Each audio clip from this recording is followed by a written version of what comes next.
Dahanjo, how you doing, everybody? Okay, cleaned my visor. It turns out it's a clear visor. It's not smoked. It was just a little decoupaged with bugs. Got my SIM card in. GoPro battery is charged. I got air in my tires. Gas in the tank. What am I forgetting? The rider? Yeah, this is one of those, it's better to have rode a little than never to have rode at all. So I don't have a whole lot of time. I got like 15 minutes. But I'm moving at an unhurried pace because you don't want to rush. Russians when you crash. So here we go. Yeah, so like I went out the other day, had a lot on my mind, didn't have a SIM card in. Then I went out, had a lot on my mind, different stuff. I can't even remember what I was going to talk about before. And battery died shortly after I emerged onto the road. So today I have nothing in my head.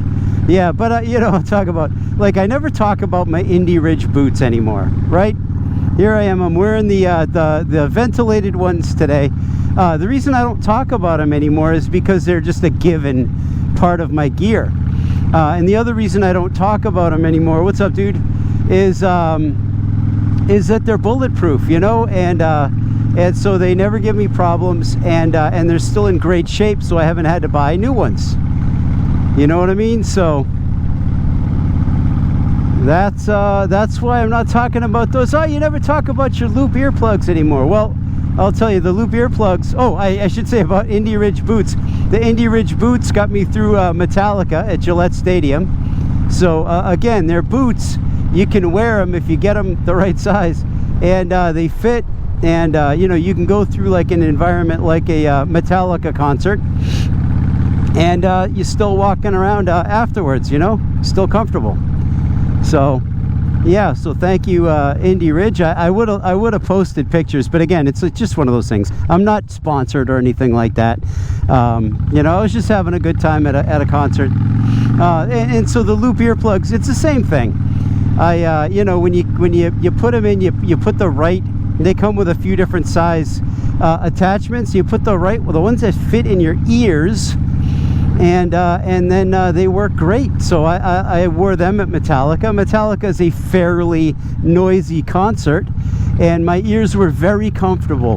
Here's the thing about concerts. I've got a lot of friends who are like, yeah, earplugs? You don't wear earplugs at a concert. Well, those friends are talking a lot louder than they realize, and are saying huh a lot. So yeah, I started wearing earplugs at concerts at my first Dream Theater concert many years ago, and they were so loud.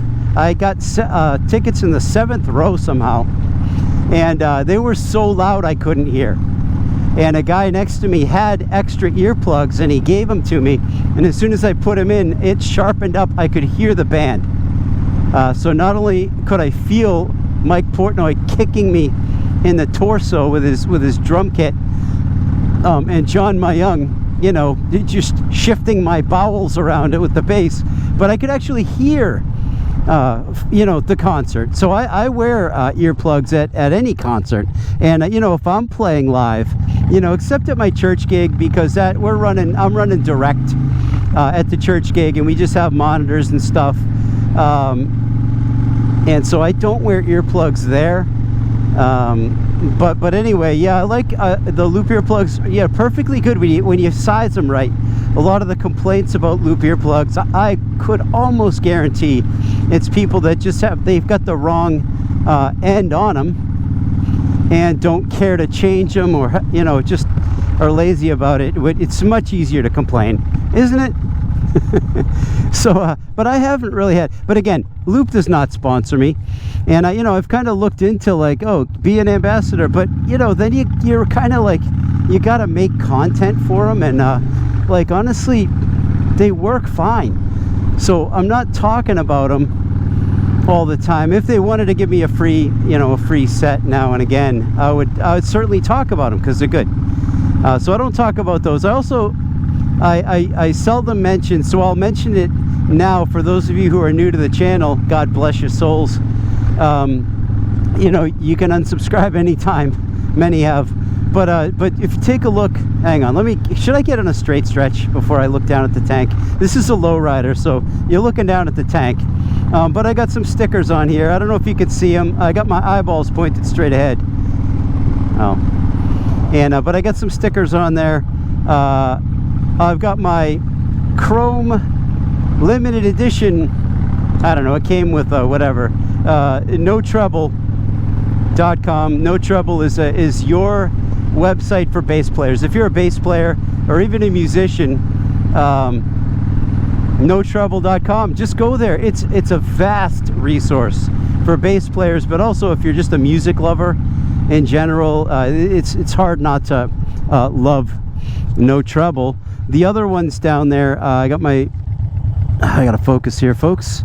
I got my Frankenstein, and I've got my Flying Eyeball. Those are Hot Rod Jen stickers, and Hot Rod Jen is she's my favorite modern pinstriper. I really like her work. And so yeah, she used to sell, maybe she still does, but again, the stickers are still stuck. I don't have sticker money, but the stickers that I bought from Hot Rod Jen, they're still in great shape. They're still on the Bug Smasher, and I can't imagine the tank without them. So yeah, I don't talk about that. I also don't ever talk about this Biltwell X-Fill 7 bag, and I may have somewhat recently, but I want to wrap this into a request for Viking bags. But so the Biltwell bag that I have there has been on this bike for a long time, and I think I got it, I might have had, like, you know how Revzilla, sometimes they'll throw 15 bucks in your whatever, and so I think perhaps that might be what. I honestly don't remember how I came to acquire that bag. I don't know if I bought it or, you know, what, I don't know, but here it is. It's the X-Fill 7, so 7 is the number of cans, 12-ounce cans you can fit in it, and that's what they said, at least back when I bought it. And what I really like about it, it doesn't really, it's got a Colorado pocket, which used to mean something in Massachusetts, but now your reason for a Colorado pocket, a secret pocket, is not, you don't need to keep it a secret anymore, because it's legal. I'll leave it at that. So it's got a Colorado pocket, but the Colorado pocket, for me, it's perfect for my registration and for my inspection, you know, which verification or whatever. So it's a handy pocket there. It's slim and it's out of the way.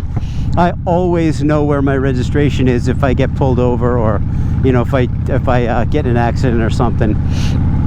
And but the thing I really like about it, it's got a bunch of lash points, so you can lash things onto it, pretty much all over it. But the inside is neon orange, and so it's a black pack which blends in with the bike nicely. But when you open a lot of black, like luggage or bags or something, and it's black inside, you can't see what you're looking for.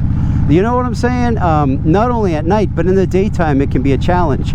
So this bag is bright orange inside. None of the color leaks out. Actually, man, look at the sun. Is kind of, I've had this a long time, but yeah, it's bright orange, so when you open it up you could clearly see what's inside, which is really helpful. And that leads me to talk about my Viking bags, dirt bag, my Dirtman, aka the dirt bag. A bag I absolutely love. It's been great. I wear it everywhere, and yeah, I've talked about it in previous episodes, so I'm not going to belabor the point here. But Viking bags, I know you're not watching my video, but let's just say you do. Maybe you're super bored wherever you are, and you're like, man, let's see what that guy with 2 subscribers, I'm just kidding, with 5 subscribers, let's see what he's talking about our bag. Well, on the dirt bag, I would love a brighter interior, because I'm in and out of that bag all the time to get things, you know. And when you unzip it, it's a tight little bag, and perfect size. It disappears on my back, so I don't even remember I'm wearing it when I'm wearing it on the bike or when I'm walking around with it clipped up. But when I swing it off my shoulders and go in to grab something, it's really dark in there because of how tightly closed it fits. It's designed to be a bag for adventure riding or off-road riding, and so it is slim. It doesn't open up wide. You're not throwing like a laptop or something in there. You know, so I would love it if you know, in future designs, if they would add a brighter interior, you know, for people like me who are in and out of that bag a lot, just, you know, in the vein of the Biltwell, that it just makes it a little bit easier to see. What's up, kids? And you know, that seems to make pretty good sense, right? And I think it would really kind of take the it would be a selling point for people like me. Otherwise, you got to be in super bright sunlight to see what's going on in the bag. Normally I'll pull in here and I'll check in on my people here, but I want to take this turn. Yeah, I love turning there, but I also like this turn sometimes. It's tighter than it looks on the GoPro. Not that tight, but tighter than it looks on the GoPro. And it's fun. So there. Yeah, so those are some things I don't talk about, but I could easily talk about. You know, also again, just my little hack. If you are having trouble with your GoPro mic adapter connection, I got this blue coil, a couple of Velcro things. They're for like binding your strap, not straps, but your cables together, guitar cables, instrument cables. But you can also use it creatively, and I've got it Velcroed around, and it's holding my mic adapter into the input area. And because I was having trouble with that slipping out in my audio, I told you before, I lost 15 videos, and some of them I was pretty, I don't want to say proud of, but they were pretty good videos. And I enjoyed the topic, you know. And it's like my channel, you know, I just kind of talk about what's in my head, so there's no sense recreating anything, because it's all just sort of like I'm taking life as it comes at me. And holy smokes. And anyway, yeah, so that's it in a nutshell. Great Alice in Chains album. Ooh. And now, you know what? I don't even know if I have time to go this way. I am giving someone a ride shortly, and I have a little ways to go. So this was maybe a, let's see if we got the train over here. CSX. A lot of times they park there, and yesterday the lights were, I mean, the engine was running, and hey man, I like trains. Who doesn't like trains?